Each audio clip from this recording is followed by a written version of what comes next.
Before LA Knight, Chad Gable, and Becky Lynch were WWE champions, they were just rookies trying to make it at NXT, and I was their coach. Today I'm going to take you behind the scenes and tell you some interesting stories about some current WWE superstars. Who struggled? Who had natural talent? And which future WWE Hall of Famer nearly quit the business until my inspirational words changed their mind. So in 2013, I was fortunate enough to be hired as a coach at the Performance Center in Orlando, Florida. Triple H was in charge of the developmental system. Bill DeMott was the head coach. William Regal was always around. Robbie Brookside was the coach. Norman Smiley was a coach.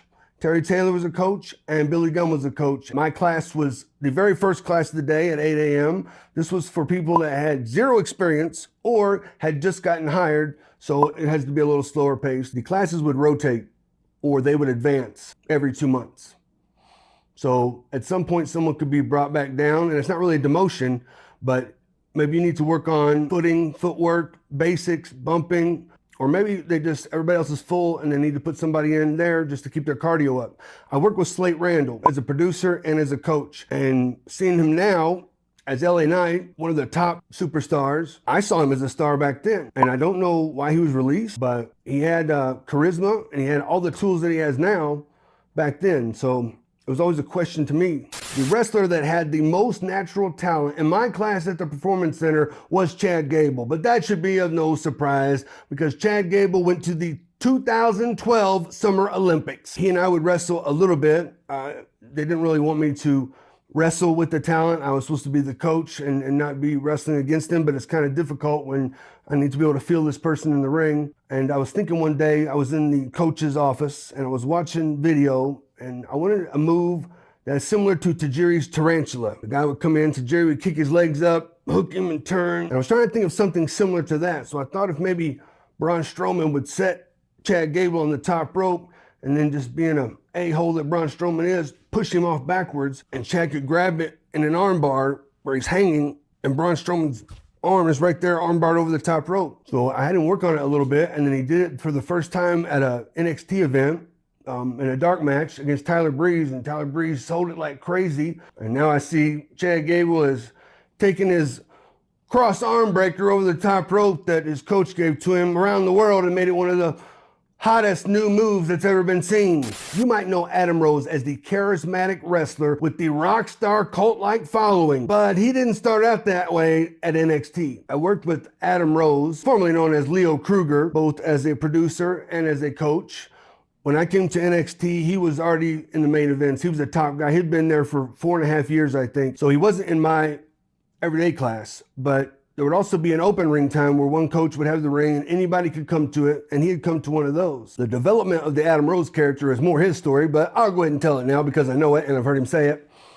Apparently, Adam Rose, Leo Kruger at the time, went to Triple H and said, I've been here for 4.5 years. It's either time for me to get moved up to the main roster or I think I need to move on in my life. Triple H says, well, Leo Kruger is not the guy. He goes, you got 90 days to come up with a new character. And I'm telling you, literally overnight, the very next day in the Performance Center, the Leo Kruger look was gone.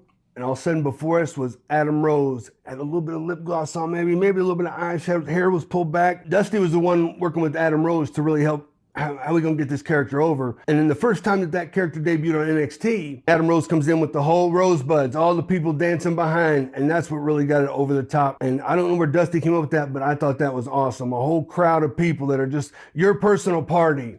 And the minute he got in the ring, the NXT fans knew that used to be Leo Kruger, but all of a sudden they were mesmerized and hooked to Adam Rose. I worked with Enzo Amore, both as a coach and as a producer, and I liked Enzo, but I could see that he got on some people's nerves. Enzo was in my class one day, and we were working on, I think he was trying to do the Eddie Guerrero spin on the guy's forehead, and he broke his lower leg. Snap right there, and he's screaming. He went and got the cast on, got it all patched up, and they gave him one of those hover-around little motorized wheelchair things, but his had to be leopard print. So Enzo's got leopard print all over everything, and he's just being annoying with this little hover-around. So he goes into the therapy room to get therapy on his legs. So Billy Gunn straps it to one of the straps in the gym and pulleys it up to the top of the gym and then ties it off higher than Enzo can reach. So there's Enzo's hover around way up there, and he's hopping around on one leg, having to use his crutches, yelling at Billy. No, he wasn't yelling at Billy. Nobody yelled at Billy. But he was just trying to figure out how he's going to get his damn hover round down. I'm a bona fide G and a certified stud, and you can't teach that. Now I'm going to give you a wrestler that kind of struggled when they came to NXT. Lana, the Ravishing Russian. She was in the beginner's class, the first class that I had. I like Lana. She is a sweetheart, but she didn't have a lot of experience when she got in the ring. And she was a smaller girl, thin, and we were doing buckles. She would take the buckle. Everybody took the buckle. And then we take it frontwards. I always thought Owen Hart had the best front buckle. And Brett, boom! That's the reason, that's how I figured out that the blue blazer was actually Owen Hart, because he took the front buckle like Brett did. Lana took it, bang. So the next day I was called into the office. Bill DeMott was the head coach, and he said, Lana has bruising from her chest all the way down her arms. I'll put this from her chest all the way down her arms, all in here and all in here. Deep bruising. Now, if it's your first time in a wrestling ring, if you hit the ropes or hit the buckles, you are going to bruise a little bit, but eventually your skin, will become used to it. But she had, I guess, the only word I can think of is delicate skin, and just bruised, like long bruise. I mean, I don't know that it hurt so much as it just looked bad. So then that all came back on me. Why was I being so rough on the girls? Why was I being so rough on Lana? And I was like, well, we're just taking buckles. And I think she continued wrestling in the ring, but she started favoring towards the microphone, which she was phenomenal. And I remember, but I would always encourage her to keep wrestling. And I'd seen Rusev, Miro, maybe a couple years later, and he had mentioned that's one thing he said to me. He's like, you were the only one there that really encouraged her to keep wrestling. Sarah Del Rey was the coach and the producer when the Four Horsewomen of wrestling kind of started to evolve and come together. It was Becky Lynch, Sasha Banks, it was Bayley, and it was Charlotte. And sometimes they would come to the open classes that I have. These women worked phenomenally hard, and most of the time the producer was Sarah, but there were times where I was the producer as well. And I thought it was really great for WWE to have a all-women's pay-per-view, all women's matches, all women referees, 2 women commentators, and fucking Michael Cole. Why did Michael Cole need to be on the goddamn all divas, all women's pay-per-view? Could they not handle it themselves? And we had to put Michael Cole in there to steer the ship? Well, I guess you're waiting for which future WWE Hall of Famer nearly quit the business until my inspirational words changed their mind. After class one day at the Performance Center, a particular talent came to me, and I could tell this particular talent was a little distraught, down in the dumps, maybe lacking in confidence. And me being the coach that always wants to lift people up, I thought I should give a little bit of inspiration to this particular talent. That WWE champion and future WWE Hall of Famer was none other than Charlotte Flair. I simply said, oh no, you're good. You're going to be really good. I mean, you are really good, because she was, I feel like she was one of the best athletes of the girls there, if not the best. She was a college volleyball player. I mean, a phenomenal athlete, strong, big. And she didn't tell me until much later that she was thinking about quitting. And she was going through a tough time at that point.